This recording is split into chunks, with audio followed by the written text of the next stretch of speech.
పూరా లోకల్.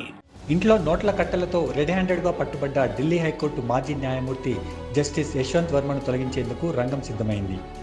వివిధ పార్టీలకు చెందిన 150 మందికి పైగా ఎంపీలు పార్లమెంటులో అభిశంసన తీర్మానం తీసుకురావాలని కోరుతూ లోక్సభ స్పీకర్ ఓం బిర్లాకు నోటీస్ ఇచ్చారు. పార్లమెంటు సమావేశాలు మొదలైన తొలి రోజే అధికార ప్రతిపక్ష పార్టీల ఎంపీలు వర్మపై అభిశంసన తీర్మానం తీసుకురావాలని ఈ నోటీసులు ఇవ్వడం విశేషం. ఎన్డీఏ కూటమిలోని BJP, TDP, Janata Dal, United Janata Dal Secular పార్టీల ఎంపీలతో సహా విపక్షానికి చెందిన కాంగ్రెస్, ఎన్సీపీ పార్టీల సభ్యులు కూడా దీనిపై సంతకం చేశారు. సుప్రీంకోర్టు లేదా హైకోర్టు సిట్టింగ్ న్యాయమూర్తిని రాజ్యాంగం ప్రకారం తొలగించడానికి పార్లమెంటులో అభిశంసన తీర్మానం ప్రవేశపెడతారు. పార్లమెంటులోని ఏ సభలోనైనా ఈ తీర్మానాన్ని ప్రవేశపెట్టొచ్చు. అభిశంసన తీర్మానం ముందుకు సాగాలంటే కనీసం 50 మంది రాజ్యసభ ఎంపీలు లేదా 100 మంది లోక్సభ ఎంపీలు దీనిపై సంతకం చేయాలి.